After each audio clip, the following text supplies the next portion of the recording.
있고 그 문제들에 대해서 나름대로 정책이나 뭐 사회적인 운동이나 뭐 이런 차원에서 해야 될 일들이 좀 있을 것 같아요. 그래서 치매는 관심이 좀 전부터 상당히 있었긴 하는데 사실 그전에는 치매에 대한 관심이라는 게 오히려 정책의 하나로서 이제 치매에 대한 관심이 있었고 제가 이제 작년에 퇴직을 하고 나니까 시간 자유도 조금은 생겼고 그래서 이런저런 뭐 봉사할 만한 일이 좀 있을까 좀 사회적인 이슈들 중에 생각하는 중에 사실 지금 관심 갖고 있는 게 치매 관련되는 사항들하고 아까 목사님이 질의에 대한 답변하시면서 그 생태 문제 잠깐 언급하셨는데 이 여러 가지 환경 문제, 생태, 식물 뭐 이런 거 보존하는 문제들 이런 거에 사실 좀 관심이 좀 있어 앞으로는 그런 쪽에 일이 있으면 같이 좀 했으면 좋겠고 우리 언덕교회 차원에서도 이제 그 외부 봉사 활동을 할 때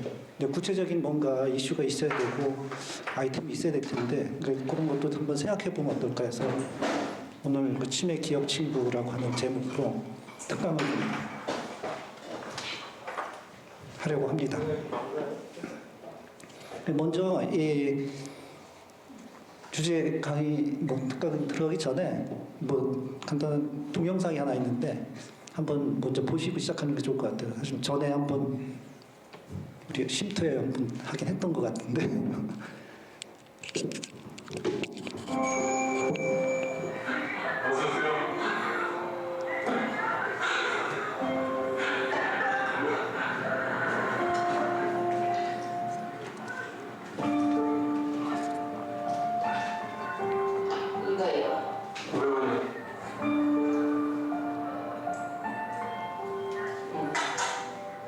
할머니, 500원 더 주셔야죠. 얼마 정도요? 할머니, 500원 더 주셔야 되는데. 죄송해요. 할머니!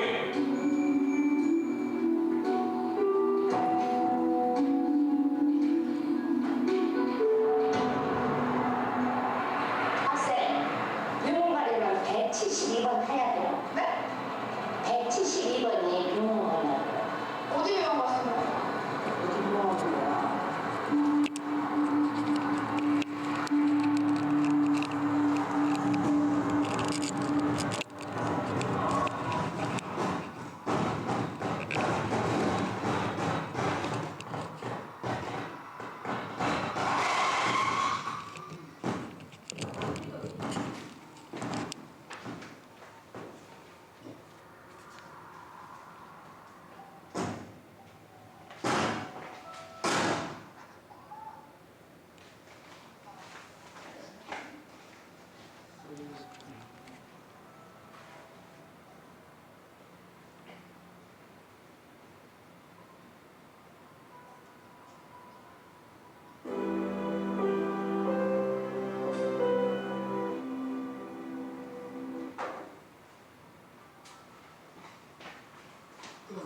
앰프 문제 다시 튀겠습니다. 볼까요 그냥? 지금부터 소리 안 나와? 앰프 문제거든요. 그냥 소리 나 여기만 나오게 될 것 같은데.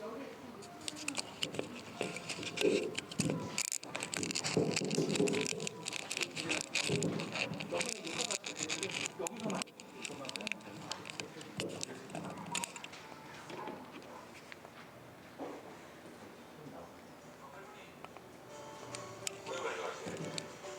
학생, 유흥가려면 172번 타야 돼요.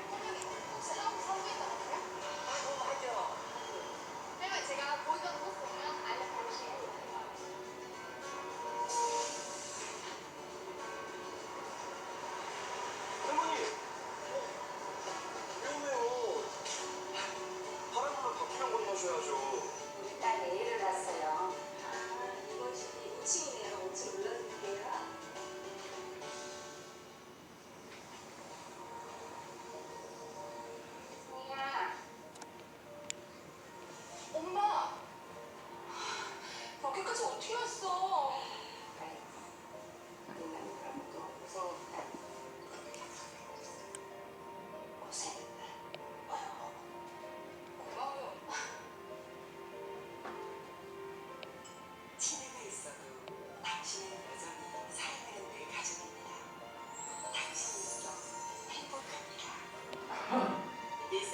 치매를 이해하고 치매 환자와 가족을 배려하는 당신.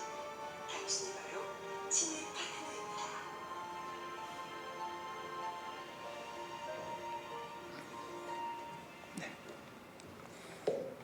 네, 지금 뭐 음향에 고르진 않았지만은 내용상으로 충분히 이해가 되셨을 것 같습니다.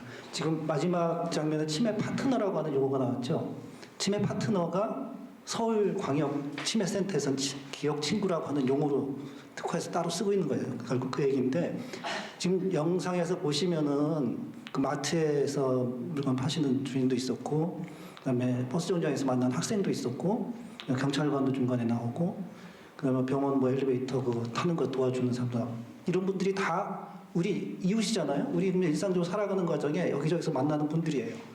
이분들이 그때 앞에 전반부에서는 이분이 치매 환자라는 거에 대해서 전혀 인식도 없었고 그냥 아무 생각이 없다 보니까 방치가 됐잖아요. 그래서 엄청 힘들고 고생하고 어렵게 지나왔는데 후반부에 보시면 그때 나름대로 이제 뭔가 이렇게 도움을 주는 역할들을 좀 하죠.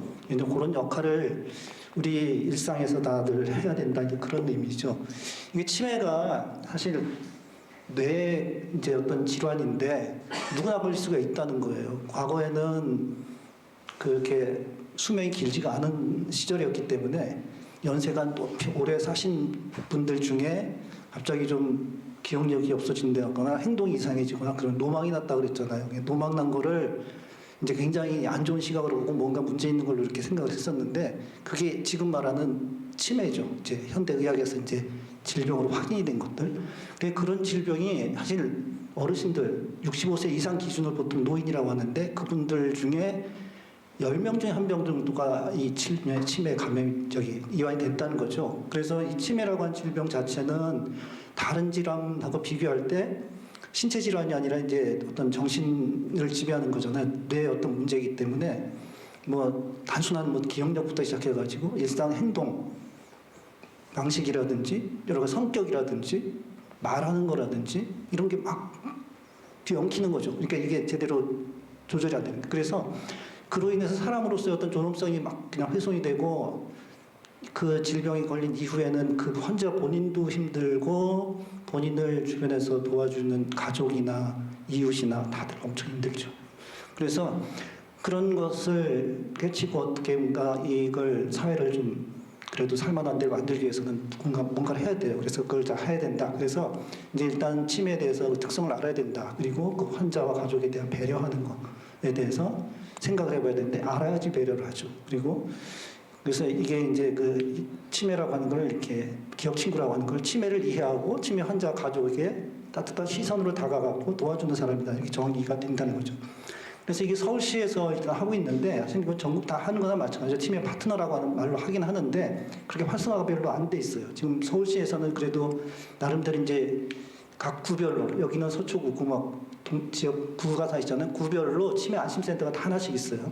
보건소에 딸려서 하나씩 치매 안심센터가 있는데 거기에서 이제 치매 걱정 없는 서울시라고 하는 이제 캐치프레이즈를 내걸고 이제 프로젝트로 하고 있는 거죠. 그래서 이게 이제 지역 내에서 그걸 잘하면은 사회적으로 좋을 거라. 여기 보면은 은행에도 있고 마트에도 있고 아파트 경비하시는 분도 있고 대학생도 있고 뭐 학생들이 있고 쫙 이렇게 여러 가지 있을 수 있다는 거죠. 그래서 오늘 제가 한 40여 분 정도 걸쳐서 3, 40분 걸릴 것 같은데 요 치매에 대해서 관심을 갖고 치매가 뭔지 원인이 뭔지 증상 경과 뭐 진단 치료 이건 사실 의학적인 내용이라 좀 전문적인 그 의사들한테 듣는 게 좋지만 저는 이제 들어서 이제 전달해 드린 기부들을 말씀드리려고 하고 치매에 대해서 예방하는 방법, 환자를 어떻게 대해야 되는지, 가족의 마음을 어떻게 이해해야 되는지에 대해서 말씀을 드리려고 합니다. 지금 우리나라 어르신 뭐 10명 중에 1명 정도가 치매에 걸린다고 했죠. 그런데 문제는 다른 병하고 달리 치매는 걸리면 바로 환자구나 진단이 되지가 않죠. 굉장히 그 늦게 진단이 된다는 거예요. 치매 걸리고 나서도 한동안 몰라요. 그냥 무관심일 수도 있고 무지일 수도 있어요. 근데 증상이 발생하고 진단받는 데까지 평균적으로 한 2년 반이 걸린다는 거예요. 그러니까 2년 반 동안은 방치가 되는 거죠. 그리고 온갖 사회생활하는데 어려움이 있는 거죠.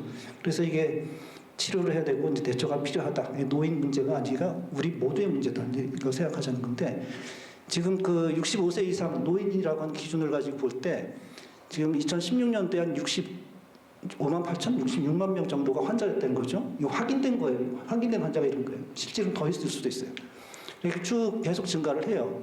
지금 2021년 작년 기준으로 한 87, 8만 명 정도 되니까 지금 한 90만 명 정도 우리나라에 치매 환자가 있다. 이렇게 생각할 수 있을 것 같아요. 근데 이게 급증을 하잖아요. 이렇게. 그래서 2030년, 40년, 50년 앞으로 한 20, 30년 지나면은 한 300만 명이 환자가 나온다 이거예요. 이게 이제 여기 이 그래프는 치매 유병률이라고 해서 노인 인구 중에 몇 %가 환자인가를 보여주는 건데 점점 이 수치 자체가 늘어나죠. 이게 늘어나는 이유가 여기서 급격히 또 늘어나요. 지금까지는 이 노인이라고 하면은 이제 65세에서 75세 좀 젊은 노인들이에요. 이렇게 쉽게 말하면은. 그런데 점점 60, 70대, 80대 후기 노인들이 자꾸 그 비중이 커져요. 전체적으로 100세 시대라고 하다 보니까 평균이 80세니까 지금 0세 때 평균 기대연명이 80세예요. 그러면은 지금 60세인 사람은 80세까지가 평균이 아니에요. 그 사람은 지금까지 다 살아왔기 때문에 그 아래에서 일찍 돌아가신 분들 때문에 평균 나이가 깎인 건데 그 사람들 빼고 나면 실제 지금 현재 여기 계시는 분들은 그 평균 나이보다 최소 10년, 20년 이상 더 살아요. 90세, 100세는 사실 거예요. 아마. 평균적으로. 그래서 그 후기 노인들이 늘어나서 율이 올라가고 있다는 거죠. 그런데 이 조호라고 하는 용어를 쓰는데 조는 도와줄 자, 호는 보호한다 할 때 호자 그런 거거든요. 치매 환자를 도와주고 보호하는 데 들어가는 비용이 엄청난 거예요. 사회적으로. 이게 2010년도에 8조 8천억이었다는 겁니다. 근데 지금 2020년대죠? 한 17조, 18조 원이에요. 이 치매 환자들 때문에 간병비, 이렇게 도와주고 하는데 들어가는 돈들 그런 게 이렇게 들어요. 근데 이게 점점 늘어나서 앞으로 100조 시대가 조만간 옵니다. 그리고 이거는 이제 환자 수 아까 봤던 거고요. 근데 치매란 뭐냐 그러면은 기본적으로 과거 본인의 각각 개인의 입장에서 볼 때 과거에 비해서 기억력, 언어 능력, 시공간 판단 능력, 진압력이라고 하죠. 지금 여기가 어디냐, 오늘이 며칠이냐 이런 것들 그런 거에 대한 판단 능력, 그 다음에 뭔가 상황 판단하고 거기에 따라가는 능력들 이런 것들 다 인지 기능이라고 하는데 이 머릿속에서 이게 다 일어나는 일들이죠. 근데 그게 고장이 난 거잖아요. 그래서 그냥 고장이 났어도 일상생활하는데 지장이 없을 정도가 아니라 생활 자체가 어려울 정도의 그런 문제가 생긴 거. 이걸 치매라고 이제 얘기를 한다는 거죠. 근데 이 치매라고 하는 게 그 두뇌 사람의 뇌 속에 이제 구조를 보면은 이제 전두엽, 두정엽, 측두엽, 후두엽 이렇게 그 뇌를 가지고 부위별로 이름이 붙여져 있는데 각 부위별로 이제 맡고 있는 역할이 좀 있어요. 보통 전두엽 하면은 사람의 뇌에서 앞부분에 있는 거죠. 앞부분 거기가 이제 기억력이라든지 사고력, 이제 사람 중에 고도의 어떤 상상한다든지 이런 생각하는 능력을 그 부분이 맡고 있다 이거죠. 그 다음에 두정엽 해가지고 윗부분 가운데 쪽에 있는 그 부분에서는 운동이라든지 무슨 감각이라든지 이런 걸 다 이제 하는 부분들이고, 그 다음에 이제 언어 능력을 맡고 있는 부분이 이제 옆쪽에 이제 일부 있고, 그런 식이죠. 그래서 이 부분, 어느 부분에 문제가 생겼냐에 따라서 그 환자의 어떤 증상이 달라지는 거예요. 그래서 이게 그 치매 환자라고 해서 다 증상이 똑같지가 않잖아요. 다 달라요. 어떤 사람은 그냥 기억력만 없이 그런 사람도 있고, 어떤 사람은 행동이 이상해지는 사람도 있고, 어떤 분은 말을 못하게 되는 분도 있고, 다양합니다.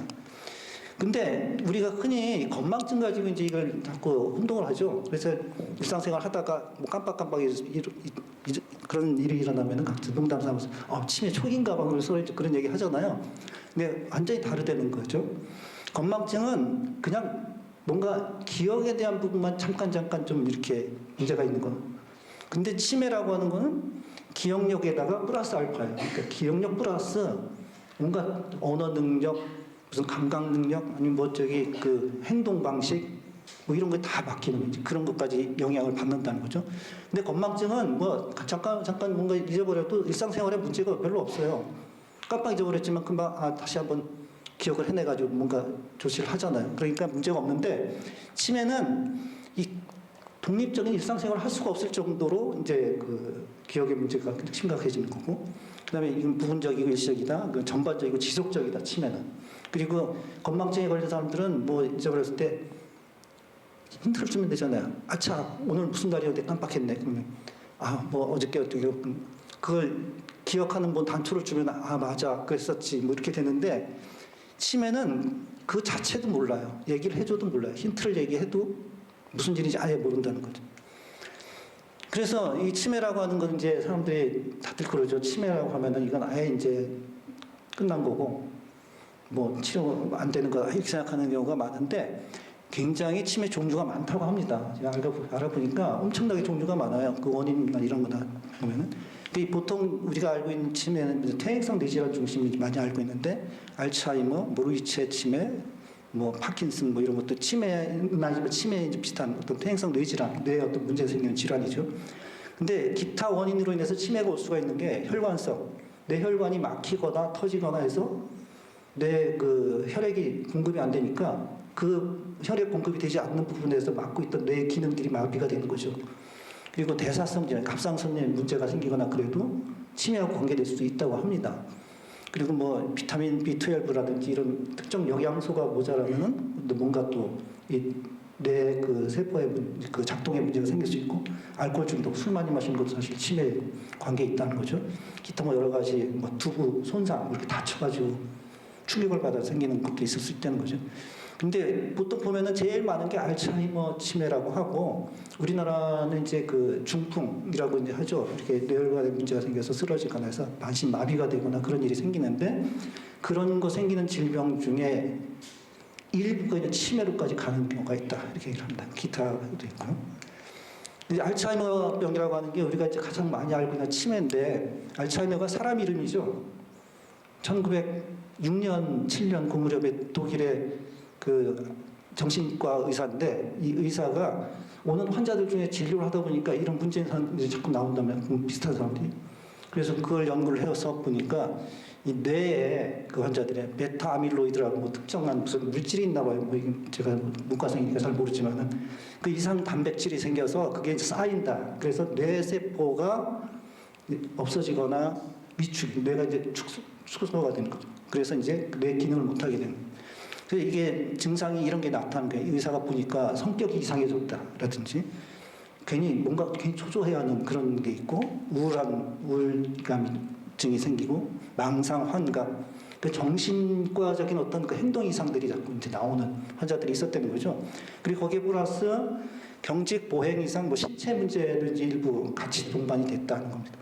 뭐 이렇게 그 사진을 찍어 보면은 뭐 이런 것들이 이렇게 그 환자들에서 드러난다고 하는데 뭐 제가 봐도 잘 모르겠고 이게 이제 알츠하이머병에서 이제 그 기억과 관련된 부분이 이 해마에 이제 어떤 문제가 생기는 거를 얘기하는데 해마의 문제라기보다는 여기에 해마라고 하는 게 보통 그 두뇌에서 뭔가 감각 이렇게 받아들이고 이제 뭐 열심히 공부를 하거나 해서 이렇게 기억을 해냈거나 뭐 이런 것들을 뇌 그 일부에 이렇게 저장이 돼 있는데 그게 단기 기억이죠. 이제 그게 단기 기억이라고 하는데 그런 것들이 이제 많은 시간에 없어지긴 하지만 일부 좀 뭔가 그 머릿속에 충격이 있거나 좀 굉장히 기억에 남은 인상적인 뭔가 있으면은 그게 장기적으로 남아서 이쪽 해마에 저장이 된다는 거죠. 그래서 해마 속에 저장이 돼서 있는데 이 부분에 연결해 주는 그런 기능을 하는 세포가 있대요. 또 거기에 문제가 생겨서 이제 기억이 끊어지는 거예요.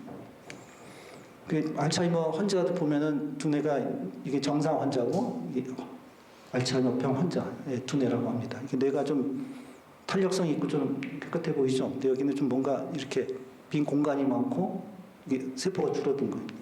이건 뭐 CT 찍은 뭐 그런 모양인데 여기는 정상인데 점점 이런 까만 부분들이 많아지잖아요. 이게 뭐 이 세포가 없어지거나 그래서 생기는 이제 그 사진상의 뭐 소견이라고 합니다. 그다음 혈관성 질환은 이제 혈관 질환 때문에 뇌 조직이 손상을 받는 거다인데 혈관이 좁아져서 막혀서 또는 그래서 일부의 뇌 한 부분에 피가 가지 못하는 거예요.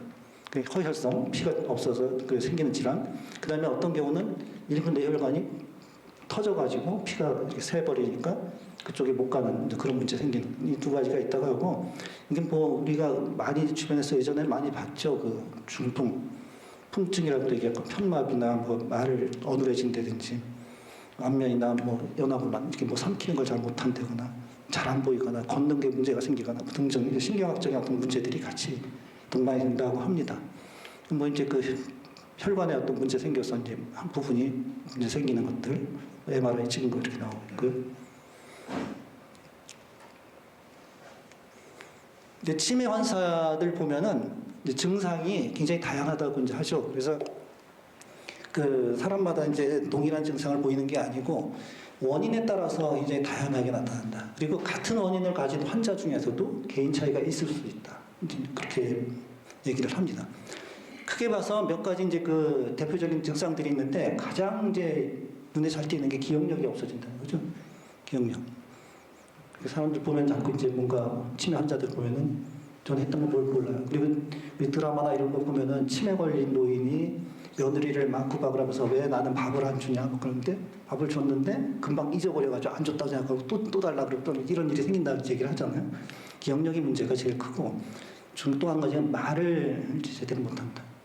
언어 기능 자체가 뇌 어느 한 부분에서 담당하는 중요한 어떤 그 신경학적인 그 역할인데 이 부분이 없어지고 그다음에 시간 장소를 몰라요. 본인 이름도 모르고 예를 들면 여기가 어딘지 우리 집이 어딘지 집 밖에 나가서 집을 못 찾아온다. 이게 장소에 대한 개념이 없어졌기 때문에 그래요. 시간을 몰라요. 오늘이 며칠인지 무슨 요일인지 그래서 이제 그런 것들이 이제 문제고 그다음에 일반적으로 이제 사람들이 살아가다 보면 일상에서 그때그때 판단하고 뭐 결정해야 될 일이 많잖아요. 이렇게 길을 가다 뭐가 있으면 피해 가야 된다든지 뭐 오늘이 무슨 날이니까 뭘 해야 된다든지 뭐 판단을 해야 되는 그런 게 많은데 그런 것들이 이제 상당히 약화되거나 없어지거나 하기 때문에 어떻게 보면 사람 기능을 제대로 못한다 이렇게 하시죠. 이게 뇌 기능이 없어져서 그래서 일상생활 자체가 이제 굉장히 불가능해질 정도. 그리고 이제 대표적인 것 중에 한 가지가 성격, 행동 변화가 나온다.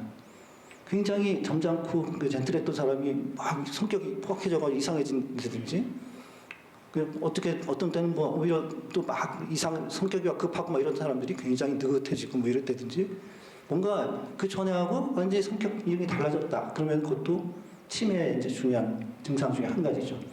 그래서 주변에 혹시 그 어르신들 중에 조금 성격이 좀 바뀌었다 그러면 조금 조심스럽게 잘 보시고 미리미리 일찍 뭔가 그 조치를 좀 하시는 게 좋을 것 같아요. 이 신경학적인 것들 중에 망상, 환각 이런 것들 많이 우리 헷갈리기도 하는데 망상은 말 그대로 이제 뭐 남들이 뭐 뭘 내 걸 가져갔다, 누가 나를 막 해코지하려고 그런다, 뭐 이런 생각을 갖는 거. 실제 그렇지가 않은데 그렇게 막 이제 치매 환자들이 나온다는 거죠. 이런 의심과 피의식 같은 거. 환각은 없는 것을 이제 보는 거죠. 헛것을 본다.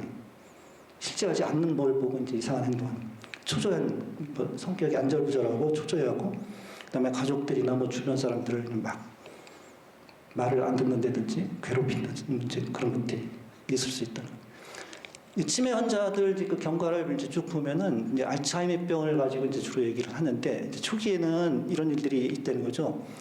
오래된 기억은 오래 남아요. 잘 안 없어져요. 근데 최근에 있던 것도 자꾸 잊어버려요. 그리고 어떤 분들 치매 환자 노인들 이제 얘기하다 보면은 그렇잖아요. 뭐 30년 전, 40년 전에 뭐 있었던 일을 막 하는데 어제 무슨 일이 뭐 했던 거 다 몰라요. 그다음에 조금 전에 했던 말이나 질문은 또 되풀이에요. 그 같은 말을 자꾸 하고 같은 걸 자꾸 물어봐요. 그러니까 이게 치매의 어떤 증상이 초기에 날짜 시간 잘 모르는 거, 지남력이 떨어진다고 했죠. 그 말하다가 정확한 단어가 잘 안 떠올라요. 말을 하는데 그냥 사실 뭐 나이가 들면 조금씩 이제 그 용어 같은 거 많이 헷갈리죠. 저도 자꾸 이제 그 이름 명사는 자꾸 잊어버리고 사람 이름 잘 생각 안 나거나 그런 게 가끔 있는데 하여튼 그게 도가 지나칠 정도로 심각해진다. 돈 계산, 숫자 계산 잘 못하죠. 이게 의심, 누구한테 훔쳐갔다 그런 의심을 보인다. 어느 정도 진행이 되면은 이렇게 된다고 해요. 옛날 기억을 많이 또 점점 과거로 거슬러 올라가면서 기억이 조금씩 지워지는 거죠. 그리고 상대방 말을 뭘 이해를 못해서 엉뚱한 답을 해요. 아까 그 영상에서 그랬지만은 이게 돈 얼마 모자라 더 주셔야 되지 500원 그런데 그걸 모르고 그냥 그러고서 그냥 나가버리잖아요. 그리고 이게 뭐 옷 입는 거라든지 이런 것들 실수가 있다든지 예전에 혼자 다 했던 일들을 못해요.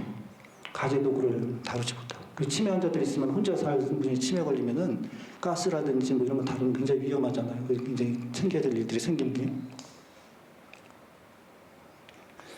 그 뭐 의심, 또 배회, 그러니까 집 나가서 아무 목적 없이 그냥 돌아다녀요. 근데 길을 잃어버려요. 그 저도 요새 핸드폰에 보면은 종종 뭐 어느 동에서 몇 세 아무개 씨가 지금 행방불명인데 주변에서 보시면 찾아주시면 태반이 치매 환자일 거예요. 집 나가서 집을 못 찾아오는 거죠. 그리고 난폭한 행동, 반복 행동, 또 환각 이런 것들이 일어난다. 말기가 되면은 이게 뭐 이게 자신에 대한 전혀 아이덴티티 본인의 그에 대해서 다 잊어버린다든지 가족들도 다 모르죠. 판단할 수가 없죠. 간단하게 뭐 이렇게 시키는 것도 할 수가 없어요. 그리고 여러 가지 이제 정신 행동 문제, 그다음에 이제 뭐 대소변 뭐 문제라든지 이게 거의 이제 누워서 살게 됩니다.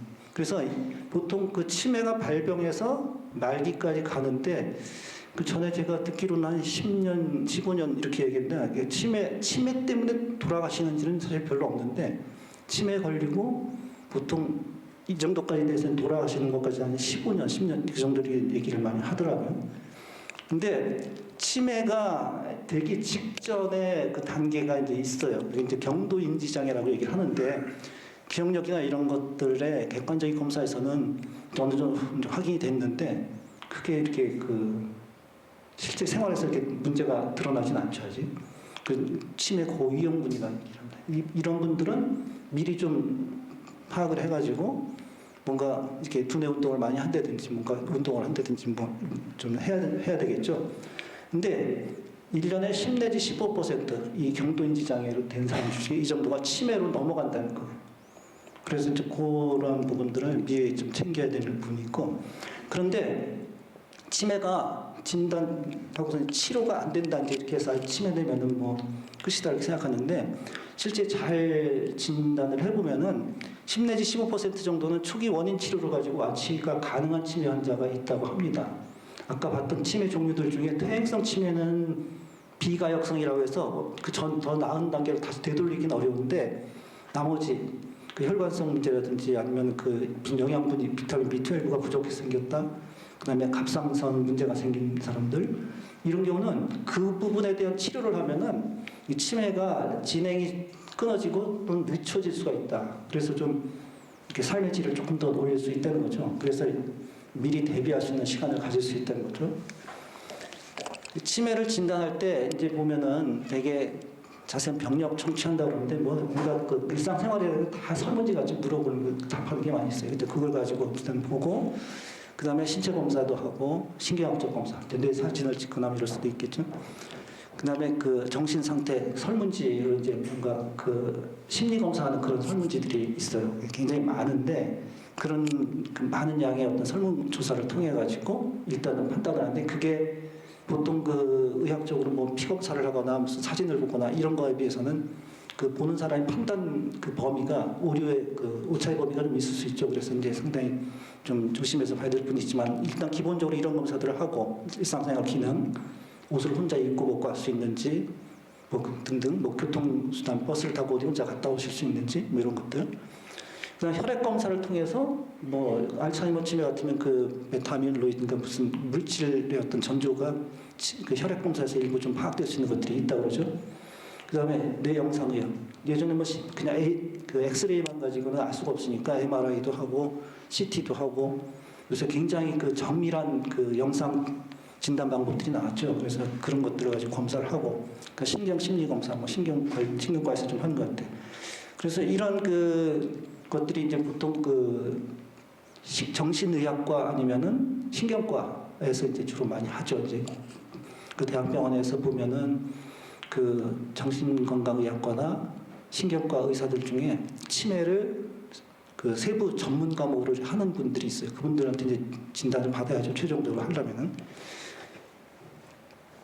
그래서 완치 가능한 뭐 치매는 뭐 그 원인에 대한 어떤 관리를 가지고 이제 할 수가 있고, 근데 늦게 되면은 이제 점점 또 문제가 생기는데 알츠하이머병을 가지고 보면은 이것도 일단은 좀 치매를 늦추기 위한 뭐 약물 치료 이런 걸 한다고 그러죠. 그 비약물 치료도 있고 약물 치료도 있는데 증상이 없다가 이 단계가 이제 잘 안 보이죠. 경도인지장애 단계거든요.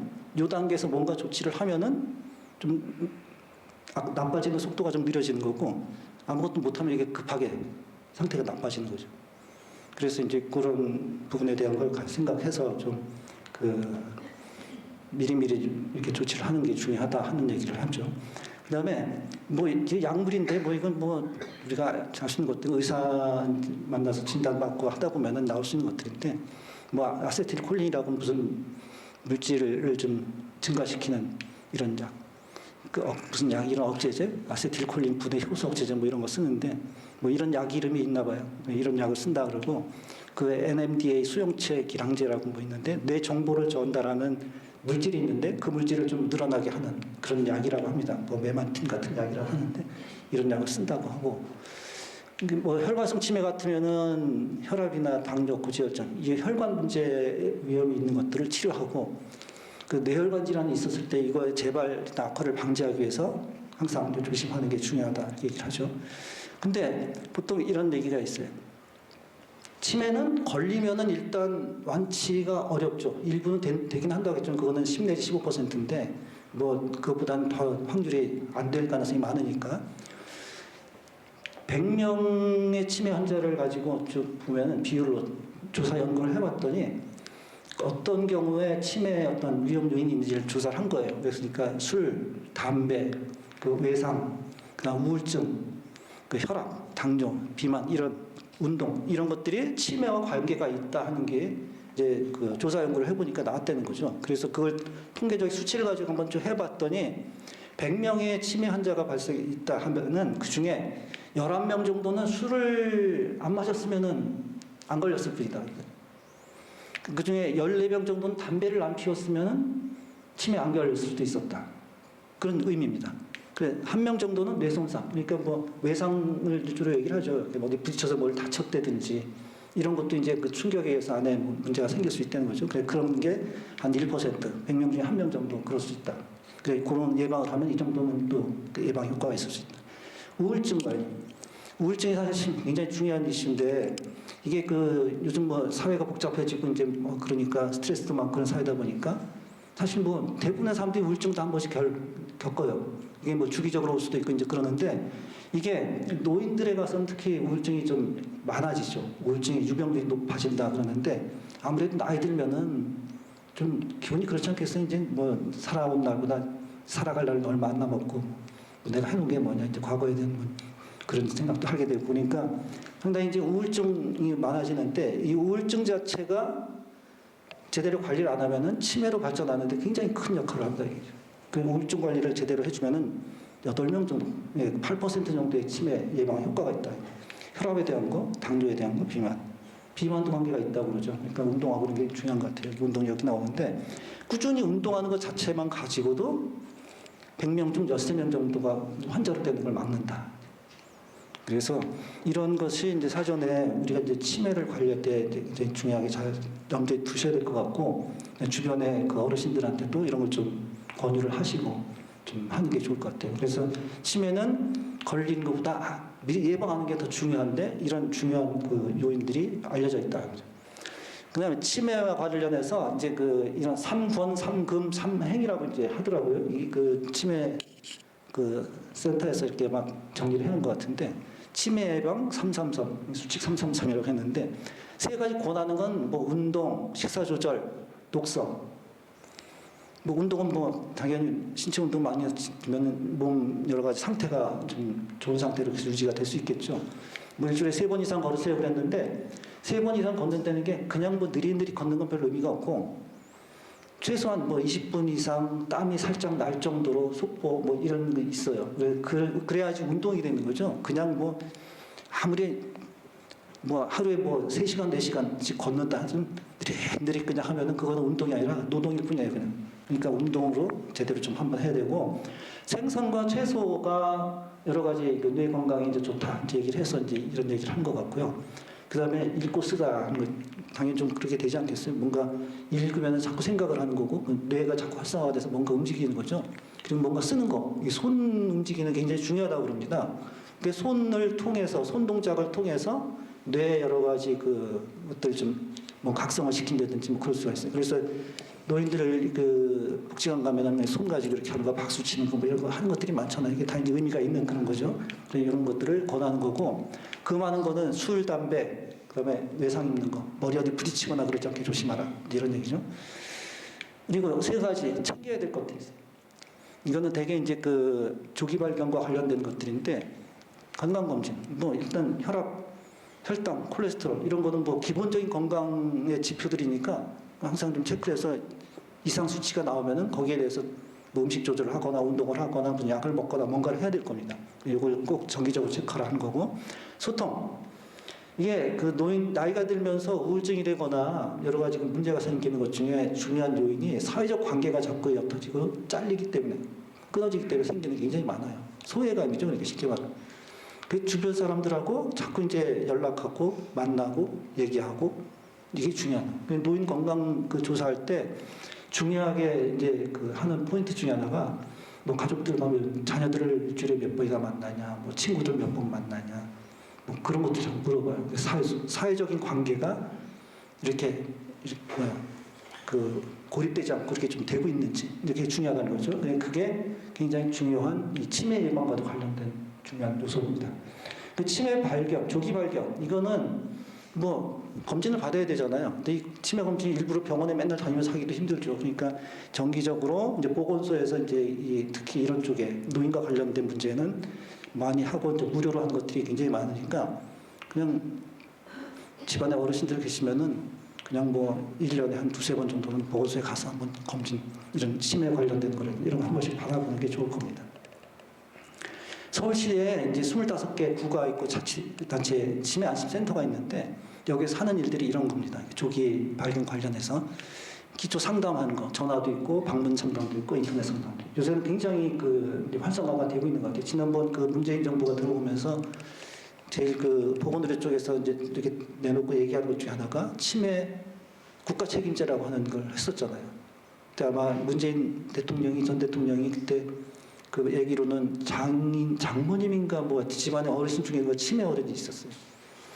그래서 이제 그거에 대해서 굉장히 문제의식을 갖고 있었고, 근데 보니까 치매가 막 늘어나는 속도가 심상치 않고, 사회적으로 굉장히 문제다. 이걸 아시고, 이제 그거에 대해서 이제 국가 정책에서도 굉장히 중요하게 했던 거죠. 그래서 그때 이 안심센터 이런 것도 전국적으로 확 늘리고, 이제 예산도 많이 거기다가 그 배정을 하고 이렇게 한 건데, 그 여기를 통해서 온갖 이런 것들이 이루어지고 있어요. 선별검진 해가지고, 그 1년에 한 번인가 뭐 이렇게 뭐 검사하는 것들이 있어요. 아까 얘기했던 설문조사 이런 것도 있고 그런 걸 쭉 하면서 문제가 있을 만한 고위험 노인들을 미리 좀 걸러내는 거죠. 그래 그분들에 대해서 특별한 뭐 처방을 내거나 뭔가 활동을 할 수 있게 좀 해드리는 거죠. 그리고 여기서 약간의 뭔가 의심 사항이 나온 분들에 대해서 정밀 검진을 하게 되는 거죠. 그래서 문제가 있다 했으면 신경 심리 검사, 치매 임상 평가 병원에서 실제 검사하는 것들 그런 걸 이제 합니다. 그래서 그 검사 결과 일부는 치매로 진단이 될 수도 있고 일부는 치매 아직 아니지만 고위험이다 하는 분도 있고 어떤 분은 아닌 분도 있을 수 있어요. 그래서 거기에 따라서 이제 등록하거나 해서 관리를 하고 이런 것들을 하게 되죠. 그래서 이게 치매 안심센터를 통해서 이루어지고 있으니까 이런 걸 좀 하는 게 좋을 것 같고 그 치매 환자들을 그럼 어떻게 대해줘야 되는가? 치매 환자 마음을 좀 이해를 많이 해야 돼요. 근데 이게 사실 쉽지는 않죠. 지난번 제가 이걸 그 보면서 생각해 보니까 우리 언덕교회에서도 벌써 한 10여 년 됐나요? 최기섭 장로님 가셨는데 그 마포 노인복지관 봉사 다녔었잖아요. 거기가 대부분 치매 환자들을 모시고 있는 그런 복지관이었어요. 지금 생각해 보니까. 근데 그때만 해도 저도 이제 치매 환자들을 어떻게 대해야 될지 이걸 잘 모르고 그러니까 사실 이렇게 적극적으로 뭘 하기가 어려웠었잖아요. 근데 사실 이런 걸 잘 알고 그러면은 그런 상황이 됐을 때는 나름대로 언덕교회 역할을 할 수 있을 것 같아요. 그 치매 환자들은 이제 뭐 정신이 이렇게 놓은 분들이니까 마음 편할 것 같다 이렇게 생각하는데 안 그렇다고 그러죠. 치매 환자가 제일 마음이 힘들어요, 사실은. 가장 걱정하고 불안. 치매가 또 일순간에 딱 어떤 정상이었던 치매가 되는 게 아니라 시간을 두고 점진적으로 진행이 되는 병이기 때문에 그 과정에서 그 마음의 그 여러 가지 그 부담이나 힘든 거는 이루 말할 수가 없을 거예요. 그 영화 가끔 나오잖아요. 그런 영화들. 그럼 보시면은 치매 환자가 치매 의심 진단을 받고 이렇게 가다 보니까 하루하루 뭔가 기억이 없어지고 뭔가 이렇게 나오는데 그 마음속의 갈등의 그 모습, 번뇌하는 모습 이런 걸 보면은 진짜 안타깝잖아요. 이게 환자 본인이 제일 힘들다. 이런 거죠. 그 다음에 이 치매가 이렇게 돼도 본인은 자꾸 부정을 하고 싶어요. 나는 그거 아니다. 근데 그 속에는 그 본인의 어떤 그런 상황에 대한 어떤 그 절망감, 슬픔 이런 것들이 그 속에 숨겨져 있다. 그런 걸 잘 위로해주고 보듬어줘야 되는 것들이 중요하다. 근데 그런 걸 누군가 해줘야 되죠. 지원하는 사람이 있어요. 주변에서 그걸 모른 척하고 뭐 그냥 그러면은 더 힘들죠. 뭐 가끔 보면은 뭐 환자들 중에는 뭐 가족이나 중에 부담될 것 같아서 숨기고 막 이런 분들도 있는데 그거는 잘 그 행동이나 이런 걸 챙겨야 될 거예요. 그래서 그걸 가지고 거기다 지원이 필요하다. 치매 환자 마음도 치매에 걸리지 않은 보통 건강 보통 우리들하고 똑같다. 이제 그 마음으로 이제 접근을 해야 된다는 거죠. 근데 기본적으로 치매 환자에 대해서는 그 인지 기능 저하에 대해서 이제 바로 이해를 해야 된다 그러는데 그야 뭐 하루 이틀 된 것도 아니고 자꾸 뭐 생각을 해보고 이제 책도 보고 뭐 인터넷이나 이런 데 그 치매 관련 사이트 센터 이런 데 가서 좀 확인을 해보고 공부해야겠죠. 이제 앞으로 계속 공부를 해야 될 것 같아요. 주변에 그 남 얘기가 아니고 실제로 가까이 있는 일이기 때문에 편견을 갖지 말아요. 예전에 그 치매를 노망이라고 해가지고 뭔가 못된 병, 이 사람 개인 잘못 뭐 이런 식으로 자꾸 얘기를 했어요. 근데 그게 아니라는 거죠. 그 사람 그 분도 힘들고 그분도 자기 원해서 된 것도 아니고 그 상황이 그렇게 된 거고 공감. 치매 환자의 마음을 이렇게 이해하고 거기에 동참을 해줘야 된다. 그 치매 환자를 대할 때는 일단은 좀 지켜보는 게 중요하고 그다음에 치매 환자들한테 말을 빨리 하거나 막 급하게 뭐 이렇게 재촉을 하거나 이거 금물이라는 겁니다. 여유를 갖고 느긋하게 좀 대해줘야 된다. 말을 걸 때는 혹시라도 길거리에서 치매 환자 같은 분이 뭔가 좀 헷갈려서 어려워한다 그럴 때 여러 사람이 우르르 몰려가서 하면은 이분이 당황하고 힘들다고 그래요. 그래서 한 사람이 가서 조용히 뭔가 도와드릴까요? 뭐 이렇게 그런 식으로 해야지 된다. 그리고 뒤에서 말을 갑자기 걸면 깜짝 놀란다는 거죠. 이분들. 이건 보통 그 사람들이 뭔가 그 머리에 생각하고 있는 게 뭐가 어떻게 된 건지 모르는데 갑자기 뒤에서 이렇게 거는 거 이런 거 안 좋고 시선 맞추는 게 중요하다. 시선을 맞춰줘요. 보통 사람들과의 관계를 얘기할 때 이렇게 서로 얼굴을 보고 할 땐 눈을 마주치고 얘기를 해야 서로 간의 의사소통이 좀 원활하게 되잖아요. 이렇게 좀 딴 데 보면서 이렇게 뭐 그것도 이 환자들에게도 그런 감정을 느낄 수 있다는 거죠. 그 부드러운 목소리로 하고 온화하고 확실한 말투로 이렇게 하는 게 중요하다 그래서. 그 치매 환자가 있으면은 일단은 치매 환자 같다 그러면은 확인을 해야 돼요. 이게 보통 그 옷이나 이런데 이렇게 치매 환자 인식표, 좀 중기 말기 환자, 심한 환자들에게 그걸 붙여놓는 경우가 많이 있습니다. 가족들이 붙여놨을 수도 있고, 뭐 보건소나 이런 데서 해줬을 그걸 확인해보고 그분에게 그 보호자에게 연락을 하거나 뭐 그럴 수 있을 거죠. 번호로 연락을 하거나 정보가 없으면은 경찰서나 이런 데 연락을 해서 좀 찾아드리도록 해야 되고 그리고 가족이나 경찰이 올 때까지 좀 보호해 주는 게 중요하다. 이분이 어떤 행동을 할지도 모르고 도로 같은 데서는 차 있는 데로 가서 갑자기 교통사고가 날 수도 있는 거고 그런 것들을 좀 챙겨야 된다는 거죠. 여기 상황별로 이게 여러 가지가 있는데 이거는 뭐 일일이 얘기할 건 아닐 것 같고 뭐 어떻게 도와드릴까요? 뭐 이렇게 거리나 이런 데서 보면은 그런 게 있고 동네에서 뭐 경비원 아저씨나 이런 분들도 사실 이 기억 친구 이런 거 교육을 많이 시켜야 돼요, 사실. 그래서 동네 주민들 중에 그런 분이 있으면 미리 좀 파악을 해두고 그때 혹시 집을 나갔는데 뭐 어디로 헤매는 것 같다 그럼 미리 좀 이렇게 그걸 가족에게 연락을 해준다든지 그럴 수도 있을 거고요. 슈퍼에서 아까 그 동영상에서도 슈퍼 그 사람이 그냥 치매 환자라고 생각 안 하고 막 그렇게 하다 보니까 문제가 생겼잖아요. 그래서 그런 것들을 응대하는 것들 버스나 택시, 교통기관, 교통시설들 이런 데 은행, 관공서 다 이렇게 있죠. 사실 이런 것이 어떻게 보면 지역사회 전체 우리가 살아가는 동네 마을인데 뭐 네덜란드에 보면 호그백 마을이라고 들어보셨죠? 치매 환자들 공동체 마을을 만들어 놓고 거기 몇 년 전에 자료 보니까 한 150 몇 명의 치매 환자들이 있고 그 환자들 돌보아주는 그 사람들이 이렇게 해서 하나의 마을을 이루고 있어요. 그래서 치매 환자를 환자로 보는 게 아니라 일상생활을 다 하게 해주는데 다 알고 있으니까 그때 옆에서 도와줄 수 있는 사람들이 다 있는 거예요. 어떻게 보면 그분들이 치매 기업 친구라고 할 수 있죠. 지금 우리가 얘기하는. 근데 이거는 그냥 특정 다수가 좀 그런 역할을 해줘야 된다는데 거기는 이제 그 마을 전체가 이제 그런 걸 해줄 수 있으니까 환자들이 있어도 자연스럽게 살아갈 수 있는 그게 되겠죠. 치매 가족의 마음을 이해하는 게 또 중요합니다. 치매 환자 때문에 가족이 받는 고통은 이루 말할 수가 없어요. 일단 돈 들어가는 것뿐만 아니라 정신적, 심리적인 어떤 압박감, 그 다음에 그 육체적인 피로, 그 돌봐드려야 되는 과정에서 여러 가지 일들, 그래서 이게 그 부분을 이해하고 공감해 주는 게 굉장히 중요하다. 이래서 보통 환자 가족들도 이런 그 심리적인 단계가 있다고 합니다. 처음에 이게 당혹감과 아프죠. 치매인 것 같다. 뭐 병원에 진단받거나 그러면은 엄청 놀라고 이거 아닐 거야 이렇게 생각하겠죠. 그러니까 그 심리적인 그게 좀 이해가 될 것 같고, 그 다음에 그 단계가 조금 넘어가면은 아니라는 걸 부정할 수 없게 된다. 그러면 혼란스러워지고 분노, 거부 이런 것들이 생겨나요. 이게 사소한 일에 화를 내고 뭐 이런 일이 생긴다든지, 그 정신적, 신체적 피로, 거부감, 절망감. 근데 이제 어떻게 보면 힘든 시기다. 가족들에게 그런 얘기를 하고 있고요. 그다음에 그 단계가 넘어가면은 이제 수긍을 이제 납득을 하는 거죠. 그 화내고 뭐 어떻게 해봐야 소용없다. 그래서 이제 문제로서 이제 그냥 치매 환자 이걸 받아들이는 거죠. 이제 상황으로서 이제 그런 단계가 되고, 그다음에 마지막 단계 수용. 그래서 자연스럽게 치매 환자에 대해서 이제 이해를 하게 되고 받아들이는 그런 단계까지 가는데, 그 과정까지 이런 동안에 가족들이 엄청 힘이 들고 한 거죠. 그런데 그 부분들은 가족들이 할 수 있는 영역은 한계가 있고, 그 사람들이 뭐 가정 내에서만 삶을 살아가는 게 아니고 지역사회에서 살아가는 거고, 많은 그 주변의 이웃들이 다 그 부분에 대해서 이제 공감을 하고 배려를 해야 되고 이해를 해줘야 되는 부분이 있습니다.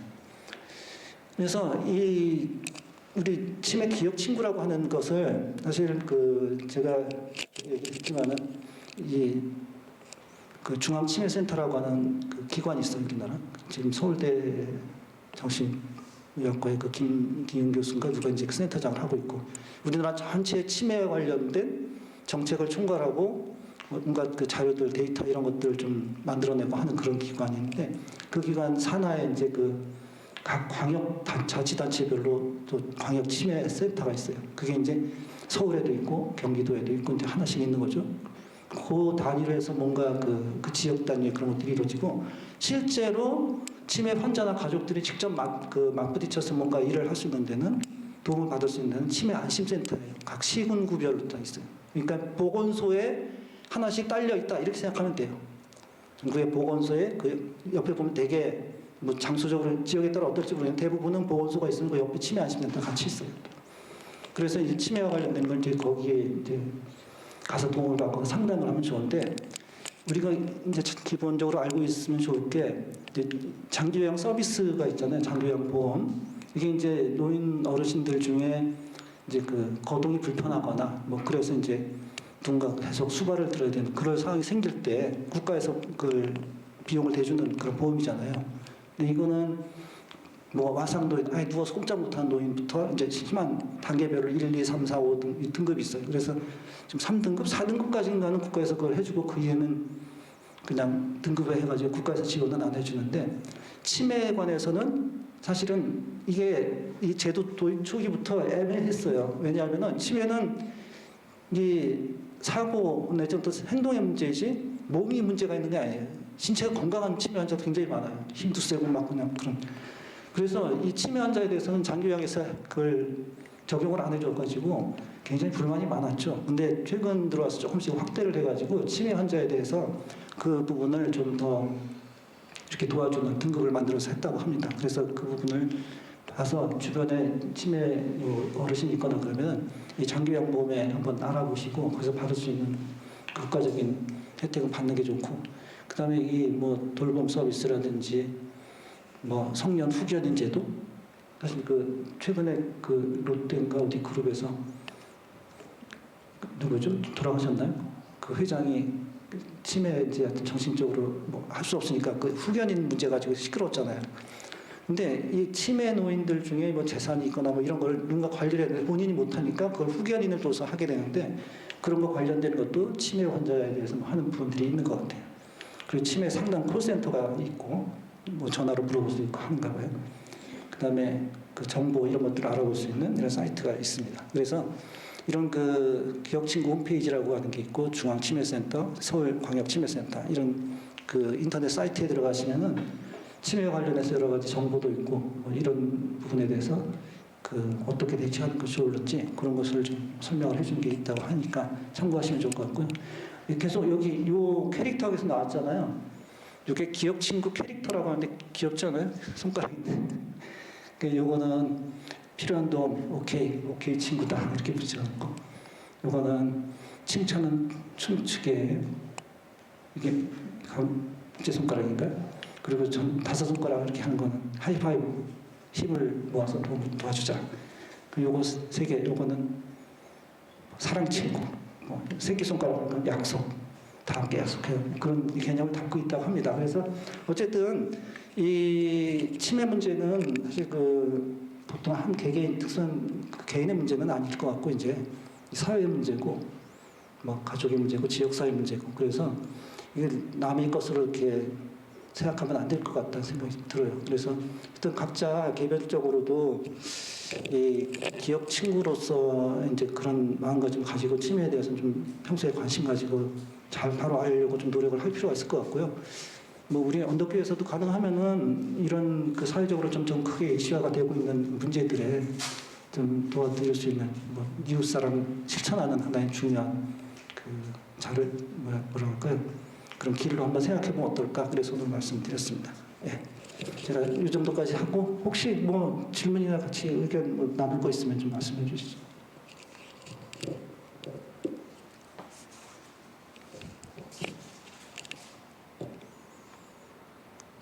집안에 어르신들 중에 치매를 직접 경험하신 분 한번 손 들어보세요. 여긴 다 건강한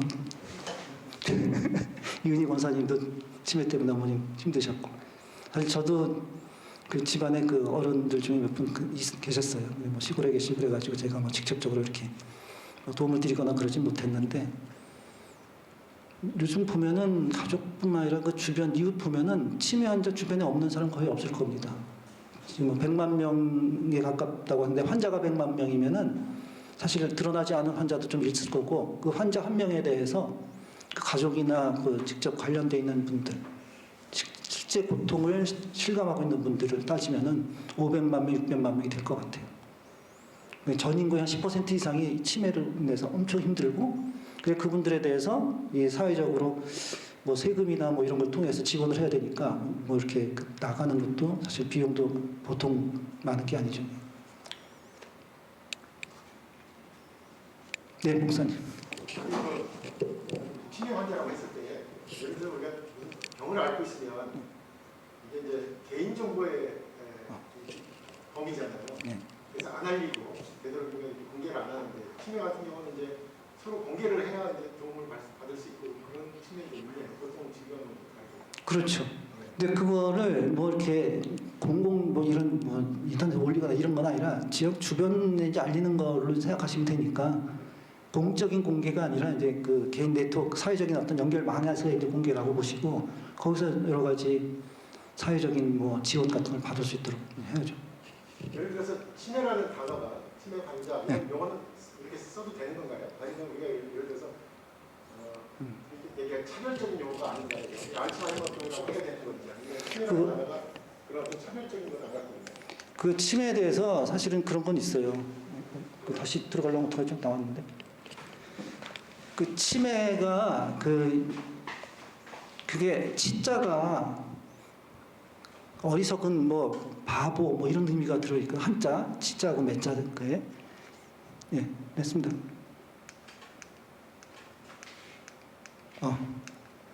이게 한자가 없는데 하여튼 한자로는 그런 의미예요. 그래서 일본에서는 이 치매라는 용어가 이제 그 사회적인 편견을 거기에 담고 있고 그 환자에 대해서 뭔가 좀 부정적인 이미지가 많이 들어가 있으니까 그거 없애자 그래서 인지증이라는 이름 바꿨다고 그러잖아요. 그러니까 인식하는 그 기능에 문제가 생긴 질병, 인지증. 이게 조금 중립적인 그런 용어로 쓰고 있는데 우리나라는 아직 치매라고 씁니다. 이 영어 단어도 디멘치아라고 하는 게 멘치아는 이게 정신이라는 의미잖아요. 근데 D는 떨어졌다, 빠져나갔다, 정신이 빠진 거예요. 그러니까 굉장히 그 말 그대로는 치매가 맞는 건데 그 속에 품고 있는 그 의미가 뭔가 좀 남한테 얘기하기 좀 부끄럽고 좀 그럴 수도 있고 뭐 하여튼 그런 의미가 있어가지고 그런 논의가 있긴 있는데 우리나라에서는 아직은 그 용어 이 질병명에 대해서 이렇게 바꾸자까지는 안 나온 것 같아요. 그런 논의가 뭐 일본에서도 있었고 뭐 있었다 뭔가 좀 새로운 이름이 있으면 더 좋지 않을까 그런 정도 그냥 조금 얘기가 있는 정도였습니다.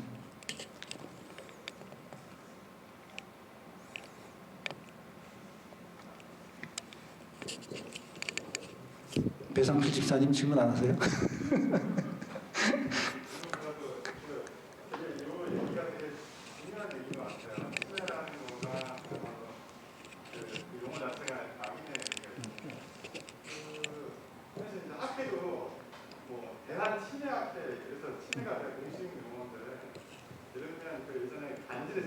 네, 바뀌었죠. 네.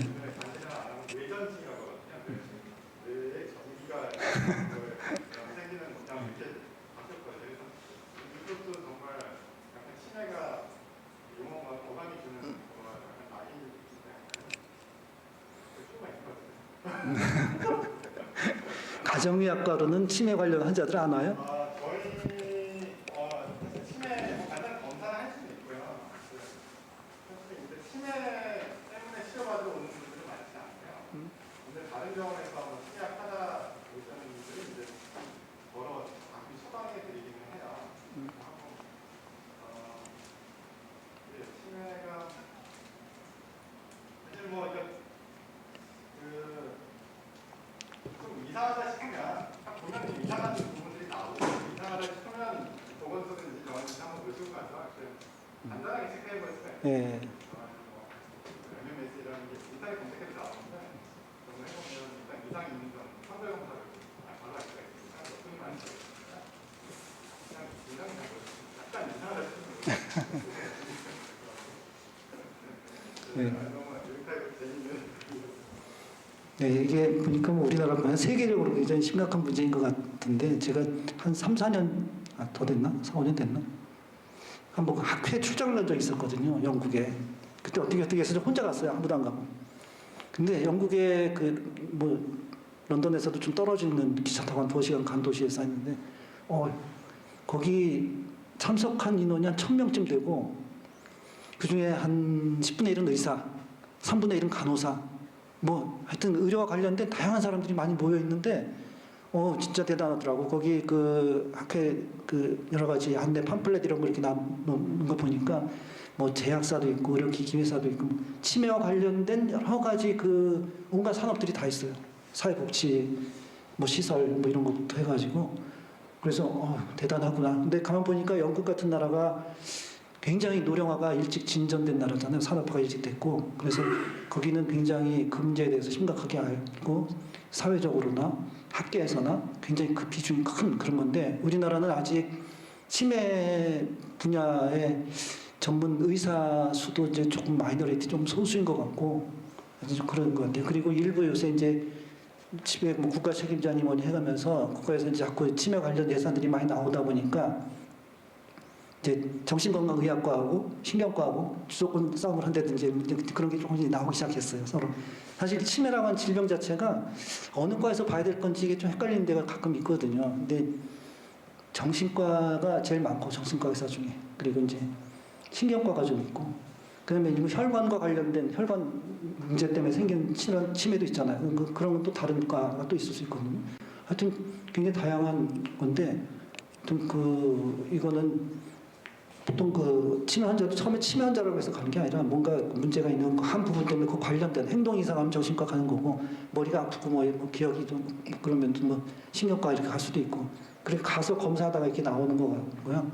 근데 굉장히 이게 많이 이제 확산이 되고 이제 보편적인 사회 문제로 인식이 되고 있기 때문에 앞으로는 점점 뭔가 이런 공공 단체나 공동체 안에서도 좀 뭔가 해야 될 일들이 좀 많이 생길 것 같아요.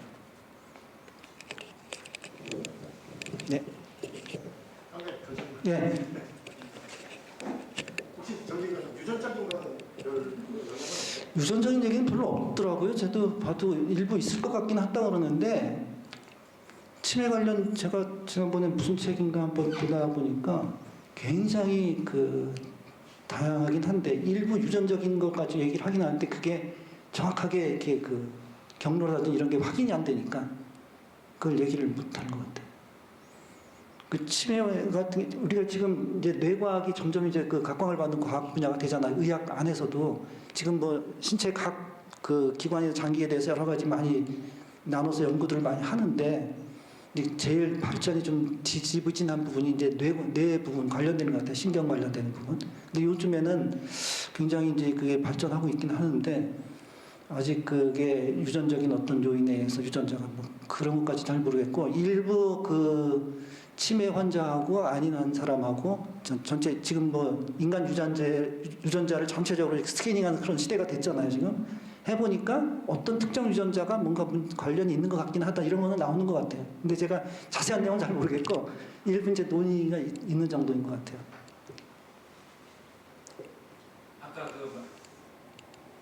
이렇게 했으면 치매를 예방할 수 있었다. 네. 있었잖아요.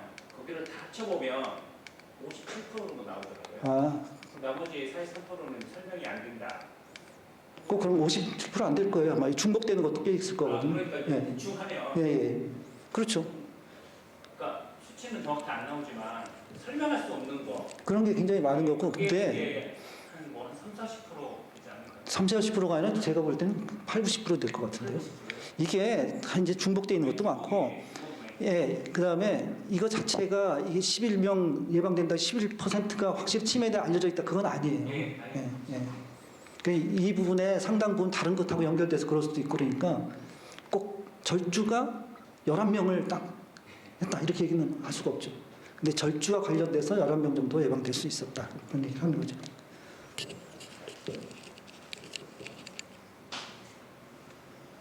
네, 시간이 1시간 정도 됐는데요. 마칠까요, 그럼? 예. 감사합니다.